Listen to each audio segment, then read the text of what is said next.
Hi guys. All good? Okay, I am live. I am actually running off a concurrent hangout on air. Hey. Thanks again for joining me. I just actually ended a Periscope session a few minutes ago, and hopefully we're facing the right way up. Am I upside down or I'm all good? Okay. Now, like I said, I'm running two live broadcasts, one from my laptop using Google Hangouts on air. So hello everyone on Google and YouTube. And I'm running one, fabulous, good to know, from Periscope as well.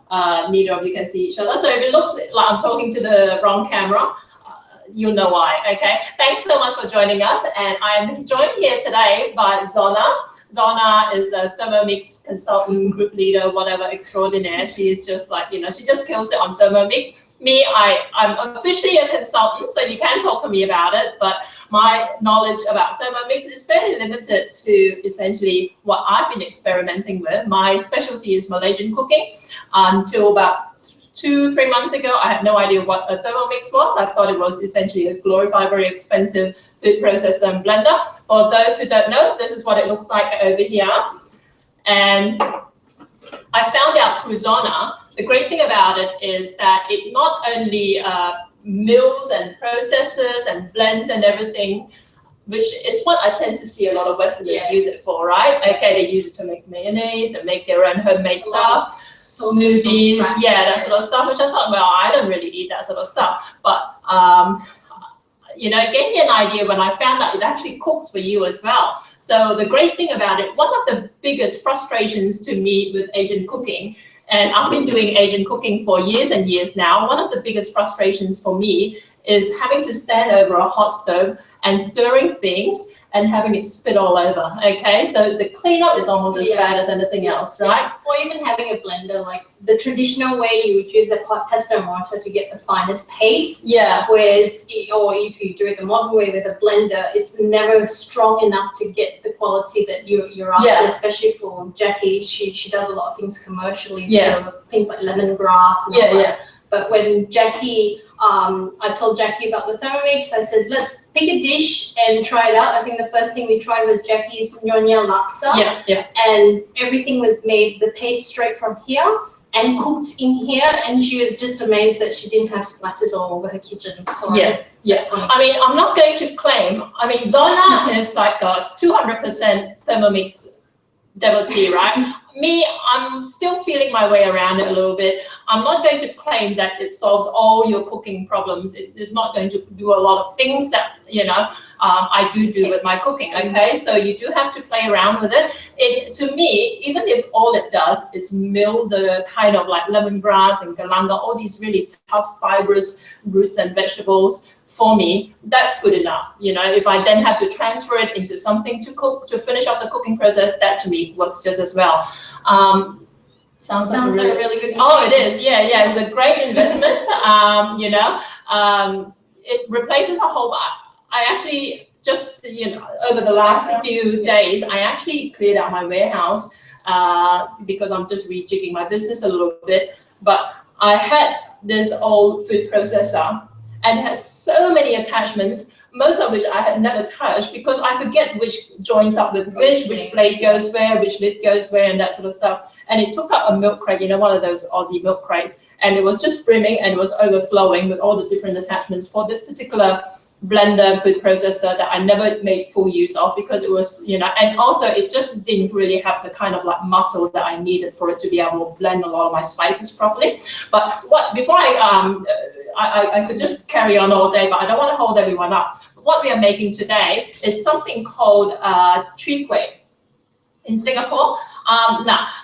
If you know, I know people like Stephen, Ameriporian, everyone follow him, he's a great guy. He's a huge fan of Singapore, he's American. But people like Stephen would probably know the nuances of the different migrant groups within Malaysia and Singapore, but Singapore is more Hokkien than a lot of parts of Malaysia, certainly the part that I grew up with. grew up in. Okay, so I tend to know Hakka and Cantonese. Singapore and Penang up north in Malaysia is very Hokkien. So there are a lot of names of dishes that I have no idea what they mean. So I don't know what Chwee Kueh means. My dad's side of the family is all Hokkien with a bit of Thai influence from Penang. So right. Again, north and south, same dialect, but again, very different influences. Yeah. But essentially, Chwee Kueh are these tiny little saucer-shaped rice flour cakes that you can get in Singapore. I actually don't remember it in Malaysia. Not in my part of Malaysia. I don't know if you could get it in KL. Yeah, you can. Like that size? Yeah. Okay, I couldn't get it in Seremban, okay? So that doesn't make me a less authentic Malaysian. So a lot of Malaysians are like some of my harshest critics, okay? But just because I never encountered, I did encounter a different version of it. They're bigger, okay? They're steamed in rice bowls. Okay, and they're called Wun Zai Dou in Cantonese, which means little rice cakes. Okay, little bowl cakes. Okay, Chwee Kueh, I don't know what it means. Someone, I'm sure, will be able to fill us in. Yeah, and but anyway, Chwee Kueh is made from rice flour, which we will get started making. How about I'll let you drive. I want about 150 grams of rice flour in there. So the Thermomix actually weighs for us as well, and my tummy is rumbling. I'm so glad you guys are far away and can't hear me. Now the topping for it, essentially what we want to do is to make the rice flour cake, and it needs some tapioca flour. I need about 15 grams of tapioca flour in there as well. Okay, and it should be about equivalent to about a tablespoon, give or take. So rice flour and tapioca flour. Anyone who's been following me on Periscope knows that I've been covering 30 days, 30 Asian ingredients. I haven't gotten to rice flour and tapioca flour yet, so you guys are getting a sneak intro to what they are. Essentially, rice flour, a lot of people confuse rice flour with when I talk about rice cakes, rice flour cakes, because I use this same batter is the same as what you get for fried radish cake.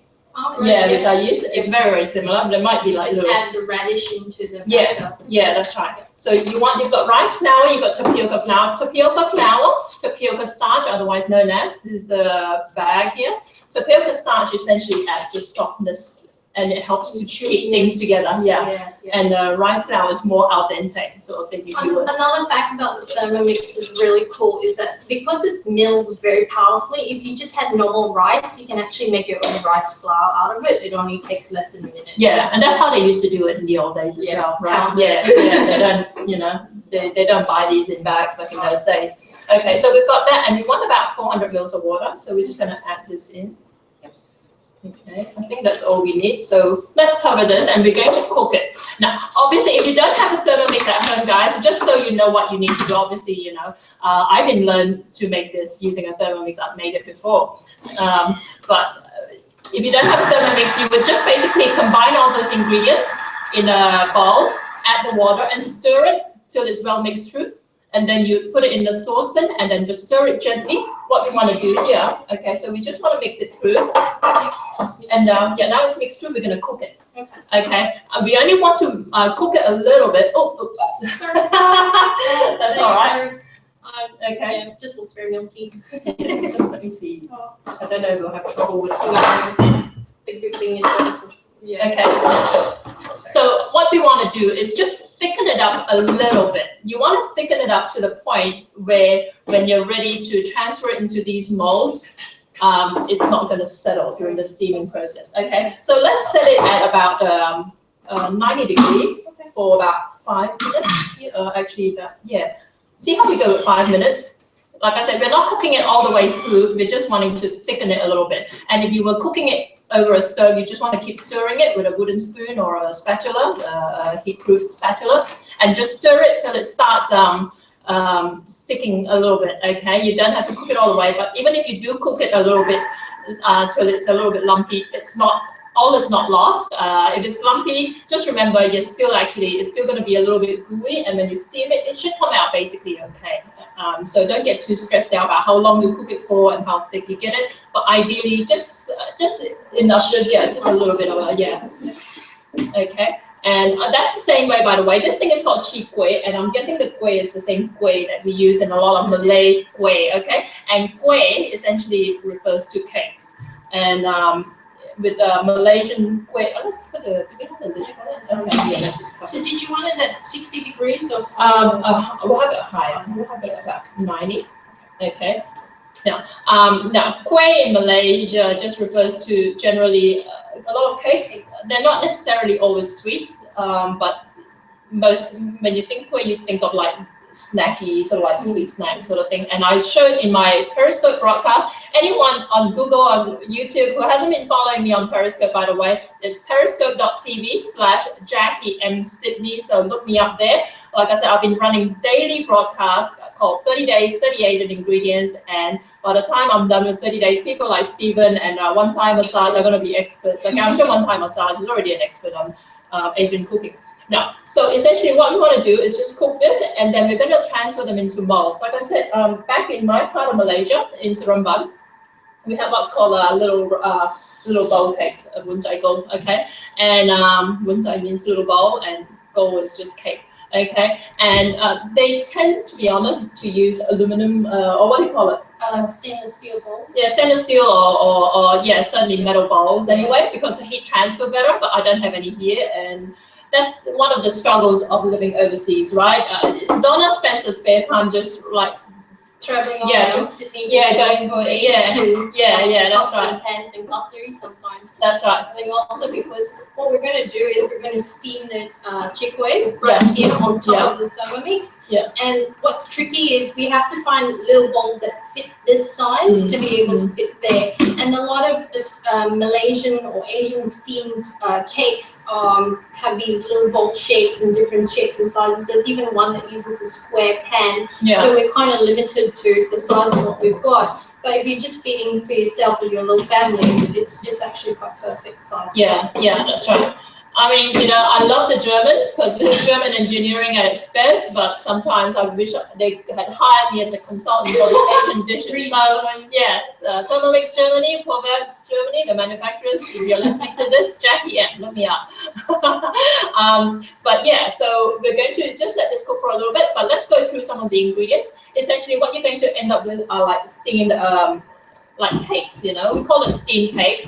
And I mentioned earlier that there are a lot of confusion when I mentioned steamed rice cakes, because I used it in this dish called fried radish cake at my markets and other events. When people read the menu, they read it as rice cakes, as in those Western,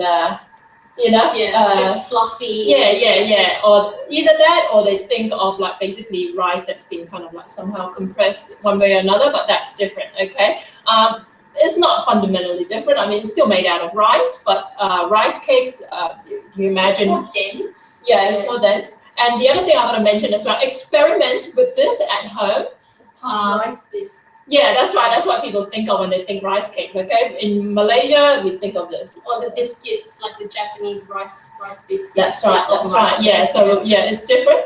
Now, experiment with this a little bit. There are different recipes out there for the same dish. Some include using Asian wheat starch, which is again different to plain flour, because you think plain flour is wheat flour, but Asian wheat flour is a little bit different. It adds softness to this as well. So you see recipes out there that include that as well. But to me, tapioca flour essentially does the job of that, so you don't really need that. And if you're gonna go on a primer of different types of Asian flours, you can spend all day talking about it, because the same kueh which is a Malay cake, going through different recipes will have different combinations of essentially the same group of about half a dozen flours, okay, and some will omit one or the other, but that's generally because a lot of flours contain the same kind of properties. Some add starchiness, some add softness, some add the translucent Some also have a different gluten content. Like when I was researching making pao, the white buns. That's right. You get a yum cha for the Australians. They love their yum cha. That's right. Well, they're actually higher in gluten content, and that creates the fluffy elasticity. And then there's other types of Asian dishes where it's low gluten. So that's right. Texture. That's right. So just play around with it. If you can't find them, just get Australian flours and see how you go. Okay, is this thick enough? Let's have a look. Okay. Let's do it a little bit longer. Would you add more rice flour to make it? No. Okay. You want it quite like the. You see, that's why she's here. Okay. Okay, let's have it at 1.5. I'm just going to turn up the heat a little bit. Okay, I'll have it on 95.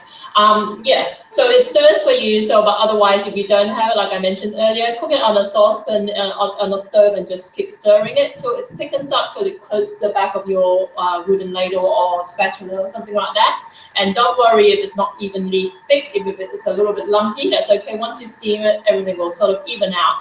But again, having said that, I know we Chinese, and I've mentioned this a couple of times on Periscopes as well, that we Asians are quite fixated on not just flavors and, yeah, we're very big on textures, how things slide, down your, and how, how they feel in your mouth. They talk a lot about bounciness and smoothness and silkiness and that sort of stuff. So, it may pass muster in your household on the first or second attempt, but really the idea is to refine your recipe and the way you do it to the point where it's so silky smooth, it feels like you're just kind of like slurping this down. Would you compare the texture that you're looking for to a custard? A thick custard? Yeah, but a solid, sort of, more solid, kind of like, if you think of it like a little bit denser than jelly, but yeah, that kind of idea is what you want to achieve. And this is actually a savory cake, by the way, not sweet, in case you were wondering. And now that we're on the topic, I'll just mention a little bit about the topping. So once this is thickened up a little bit, we're going to transfer it into these bowls. And like I said, we usually in Asia that use these metal ones, which will transfer heat better. So we would need to steam this a little bit longer than you would if you were using metal bowls. If you can find metal bowls anywhere in Sydney, anyone from Sydney, let me know, because I want to know. Otherwise, next time I'm in Singapore, I'm going to actually pick up some Chwee Kueh bowls, okay? But we're going to use these ceramic just rice bowls, and then we're going to steam it in the Thermomix itself. And after that, we're going to make the topping, okay? The topping is kind of like, there are a couple of different recipes out there. The ones that I've been eating in Singapore in my last couple of trips are actually vegetarian. But you can play around with the topping. And I came across a recipe that uses dried shrimp. And I've had ones with dried shrimp before, but it's just because I associate Chwee Kueh with the vegetarian version because I've been eating it in Singapore, really. Have you had meat versions before? I've seen recipes for that as well, yeah, but I'm not, because I don't eat pork, I would imagine, So they tend to be typically pork. Yeah, usually they use minced pork in that, yeah. I have seen recipes for that, but yeah, usually dry shrimp. And again, if you follow me on Periscope, now the Periscope people will understand why I'm doing the 30 days, 30 Asian ingredients. And yeah, I used to run these kind of cooking broadcasts, not with the Thermomix. This is my first time ever running a live broadcast using the Thermomix. But when I used to do this, I'll be like, oh, this rice flour, this tapioca flour, this dried shrimp and whatever, and this is a radish. And at the end of it, I'll have half a dozen people complaining, tearing their hair out with no idea what you're talking about. That's why I'm doing the 30 days, 30 Asian ingredients, so everyone's on the same page what I'm talking about. But so we're going to, having said all that, I'm going to tell you dried shrimp as well, okay? This is what it looks like. And oftentimes it's actually larger. This is the cheapest variety of dried shrimp because I use it in my business. Sorry to interrupt. Yeah. I think it's getting Okay, okay, let's turn it off. Okay, this is good. So this is actually a little bit thicker than how I would otherwise have it, but that's fine. Like I said, you can still play around. Yeah, play around with it. So this is like porridge now, which is fine. So we're gonna, if I can get you to just grease these bowls with a bit of oil, and I've just got some residual oil here. Yep, I'll just, if you want to just grab the brush over there. Yeah, so dried shrimp, okay? This has been soaked, it's been sitting in my fridge. I just wanted to show you what it looks like. These are very tiny, and the reason they're tiny is because they're cheaper version. And the reason why I just buy the cheap version is because I usually use it minced anyway. So it doesn't matter that it's not like nice, big, and gigantic. But at Asian grocery stores, sometimes it's found in the fridge or freezer section, usually fridge section. Every now and then you might find it like unrefrigerated, because depending on how much moisture there is in an existing batch of dried shrimp, it may not need refrigeration, but generally it's just good practice to refrigerate these sort of things, because if there's any moisture in them at all, they won't last very long out of your fridge. And also dried shrimp can get quite expensive, okay? This one cost me, this is like basically the cheapest version. It cost me somewhere about like the low teens per kilo. But you can be paying that much per 100 grams if you get a good quality one. And you know, like I said, because all I use this for is to mince it and add it to my laksa paste and that sort of stuff. I'm just using the cheap version. Okay. Now okay. Let's just transfer these into these bowls, and then we just want to smooth out the top a little bit as well. Now, I read online, this was new to me, I read online that now, usually when we do Asian steaming, we steam it in like usually bamboo or stainless steel steamers, those big round ones that everyone should be familiar with. And usually they would suggest sticking some tea towels around, you know, over the top and that sort of stuff, so the water doesn't collect and fall back into whatever it is you're steaming. Now, that apparently does not apply for this dish, because what happens when the water drips back down is that it creates a little indentation in the middle, okay? And apparently that actually works in the favor of this particular dish, because the indentation kind of gives it that unique look. Yeah, the indentation actually helps to hold the topping that you're going to put on top of it. So there you go. I know, right? Yeah. So trivia. So you don't need it perfect. You can actually play around with it a little bit. Yeah, that's right. Okay, so put one in there. Yep. So we should have enough to get about 4 of these. How many grams of the rice flour again? 150 grams rice flour to about 15 grams, give or take, of the tapioca flour. And 400 grams of water. 400 mils of water, yeah. And the tapioca flour, like I said, just adds that little bit of a translucence to it. Usually when you're making rice cakes, it'll be a balance of either or sort of thing. And the more water you use, the softer the product. And also the more tapioca flour you use, I would imagine you would a more soft product. Okay. We're not going to try and get everything out. But like I mentioned before, back in my hometown, we used to make these very similar things called wunzaiko, which are these rice flour cakes steamed in rice bowls or rice bowl sized bowls. And then what we do, we flip it out over, you know, before we flip it out, when it's cooked, we use a knife and score it in the middle. Okay, so you cut like a tic-tac-toe, kind of like scoring, and then you tip it out. So what you end up getting essentially are like cubes of them, and then you pour the sauce over it. And that's one of my fondest memory of eating this particular dish. It is a very, very popular breakfast dish, both in Singapore and in Malaysia as well. Okay, so all good with this? Let's get some water in here after that. So we start steaming. Yeah.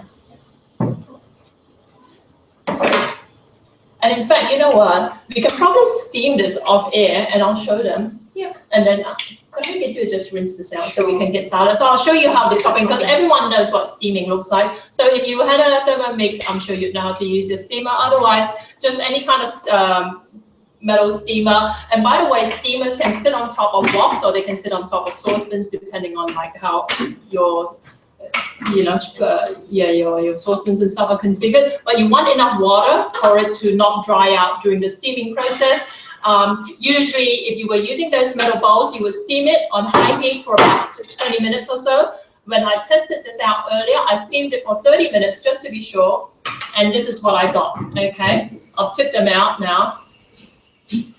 Okay, it's a bit rough because I'm not very kind of like, I don't have a delicate hands when it comes to, that's why you don't see me make a lot of desserts and finger food and stuff, okay? Because I'm very kind of like, you know, wham bam sort of thing. But these are the rice cakes we've got here. And that was steamed for about 30 minutes in the Thermomix. And I'm just going to go through the ingredients we're going to use. Now, this is something I came across only after I moved to Australia. This is what we call radish. I do know what preserved radish is, but in Malaysia and still what you see a lot online nowadays, they generally refer almost universally, especially if you're cooking Asian dishes or Chinese dishes, they universally refer to these radish that are cut in quite big chunks. They're probably about the size of like, you know, like that. And they would be just almost universally completely salty, and you have to rinse it underwater, and then you've got to chop it up and that sort of stuff. But of course, back in the day when I was running my restaurant, I didn't have a Thermomix to help me blend the radish. So I found these, and this is from Thailand, and it's also preserved radish.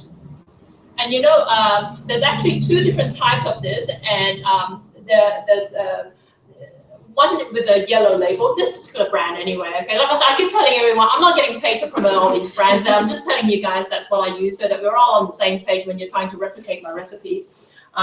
This particular brand comes in 2 varieties, okay? They look exactly the same, and I'm just gonna cut it open. Let me just tear it open. And what it is radish that's been preserved. This has a blue label, and the one with the yellow label has basically more salt in it than sugar. Okay, I've got it. Here you go. And this is what it looks like. This is preserved radish that's already been minced for you. I hope you can see. Let me just take this up close to the camera. Okay, this is what it looks like. So a light brown color. For the Google Hangout guys. And for the Google Hangout guys, here you go. This is what it looks like. Minced preserved radish. And you would usually need to rinse it before you use it, okay? Just if nothing else to wash it out a little bit. But for the sake of this demo, I can't be bothered. It'll be fine. It'll all be cooked up. But this one has more sugar content in it, so it's sweeter.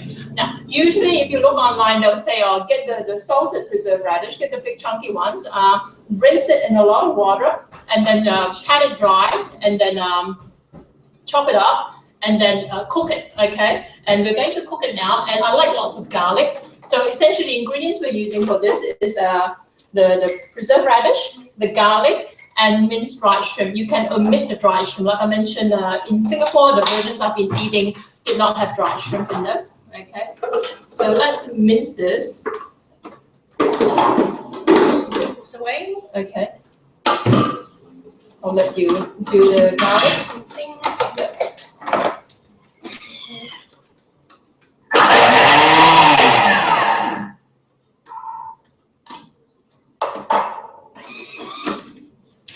Wow, there you go. So we've got the garlic all minced up in 1 second. And what we want to do is cook it with this preserved radish. Now, if you're wondering why this comes from Thailand, right? I found what they use it a lot in is in pad thai. So if ever you attempt to cook pad thai at home, there's certain. It's not just the sauce, it's not just the noodles, but there's the secret ingredient in a good pad thai. So I'm gonna add this probably about equivalent. I'm not measuring anything, and I'm not taste testing anything ahead of time. Okay, this is already quite sweet, but usually the recipes, because they mention the salty version that's been rinsed out and whatever, they would add quite a fair bit of sugar in it. Okay, I'm just going to add a little bit. Okay, and let's add some oil to this. And I've got some of this minced dried shrimp because I was experimenting with my Thermomix a couple of weeks ago, so I'm just going to throw that in. But like I say, if you don't have it, just leave it out. Okay. Yeah, maybe a bit more, yeah. Because usually this particular dish, I remember one thing that stands out about this dish is that they use there's quite a fair bit of oil in it. Okay. Yeah, so let's cover this and just cook it on the highest heat setting for, we'll leave that open so it can breathe. Yeah.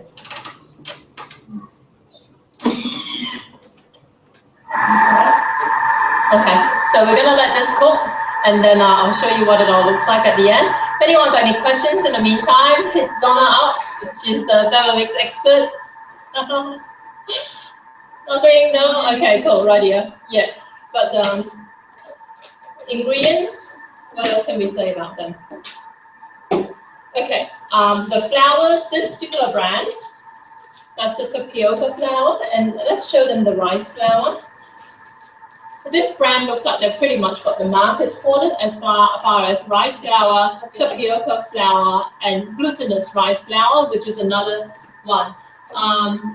Thermomix available in the States. Apparently, it's just been launched. It just arrived in September. So if you actually Google Thermomix USA, you'll be able to find them. I think at the moment there's on the West Coast. They started in California, but their headquarters is somewhere either Midwest or some that way. So go and have a check. There you go. Yep. She's the expert. So what the Thermomix does for the uninitiated, because a lot of my followers are actually, for some strange reason, from North America.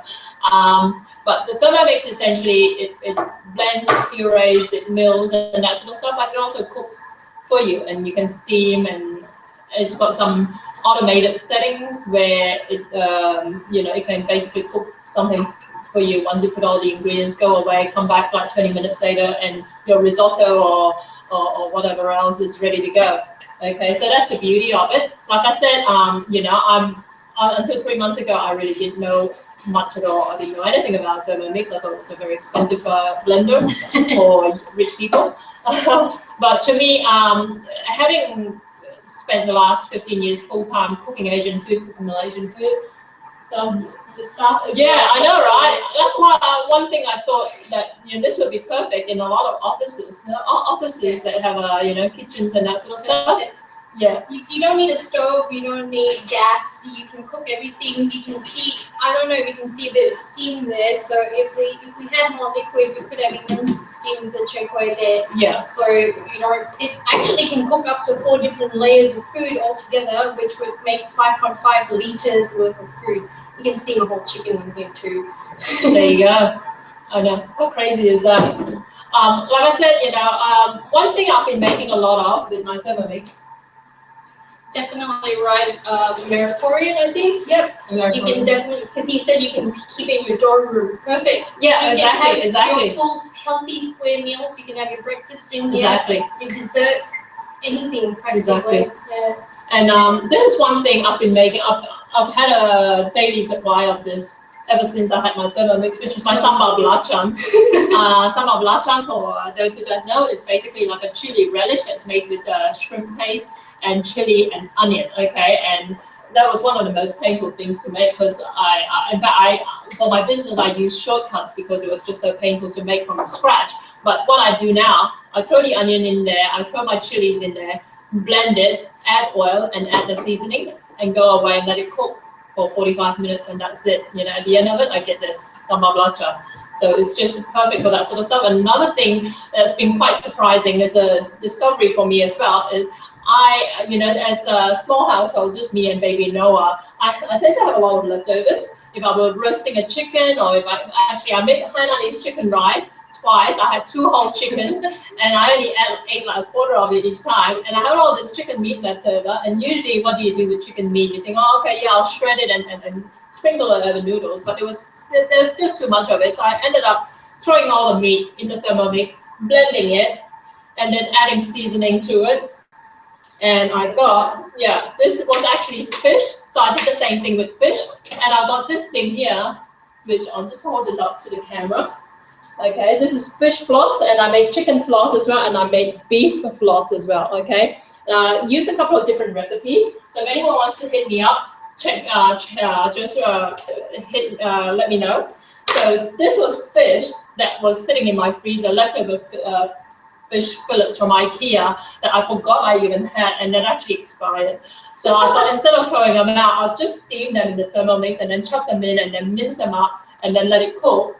To be fair, I did, like I said, the Thermomix is not going to do everything from A to Z for you. It may do it from A to K or whatever. So what I did throw it in the oven for 15 minutes after that, just to crunch it up and give it that nice crispy texture.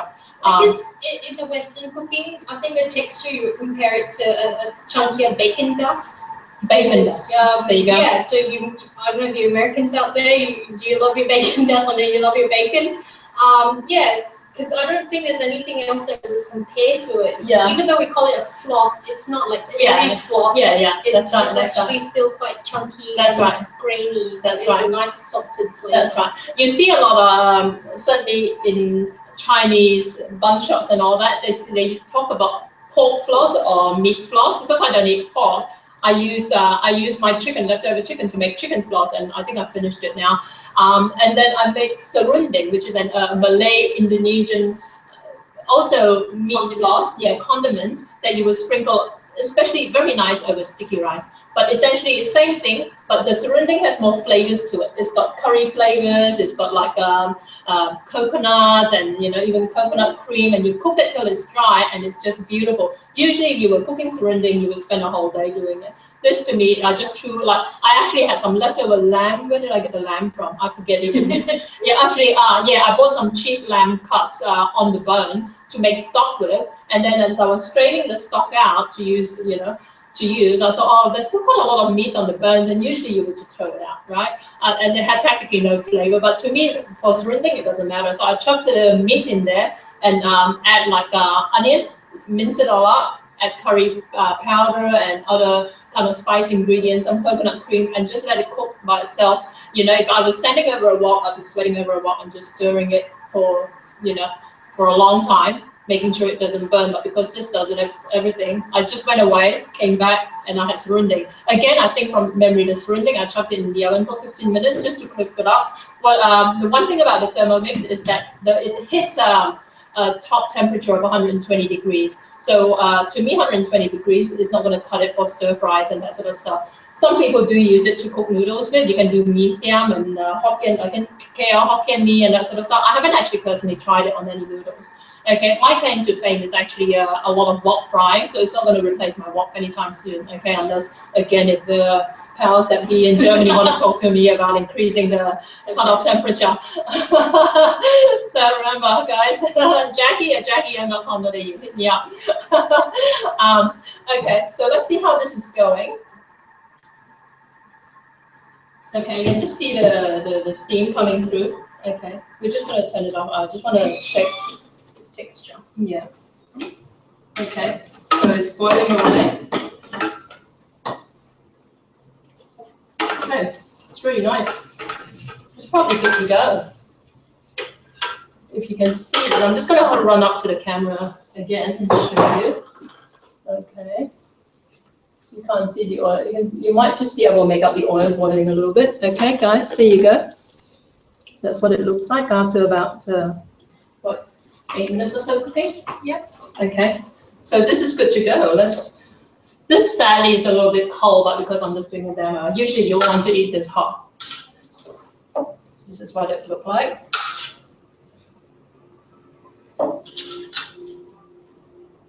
Okay. And that's your Chwee Kueh. That looks good. Now, in Malaysia, I mentioned in my part of Malaysia, we actually usually have a little bit of a dark sauce over it. Okay. Yeah. You guys have a peek? Can you see it? Okay, cool. Okay. Well, we'll take some photos and post it online. There you go. That's the. You can see that. Okay, so give it a shot. One of those things that I just realized everyone can see the crappy shorts I'm wearing. Anyway, yeah, here in Australia, or yeah, exactly. See how casual I am. Okay. So anyway, thank you guys for joining us, and thank you Zona for coming along. This is our first go, and thankfully it looks as though my internet has held up. So we're gonna run this on a weekly basis, cooking demos using the Thermomix, and of course on top of that, if you don't know the Thermomix, like I said, my claim to fame is not Thermomix. My claim to fame is Malaysian, Southeast Asian cooking. So I will still be running other types of cooking sessions as well that don't involve the Thermomix, but this I just wanted to show you because I've got Zona here. What it can do. Yeah, we just sold the Thermomix in the US. Good. Make sure you mention Jackie M. Maybe someone will give me some kickback. Thank you guys. I'll see you later. Let me just see if I can end this. Okay, cool. Stop. This is so. It's not stopping. Yeah, it's not stopping. Okay, thank you guys so much for joining me, and until next time, thanks again, Zona. I'll see you all. Ciao.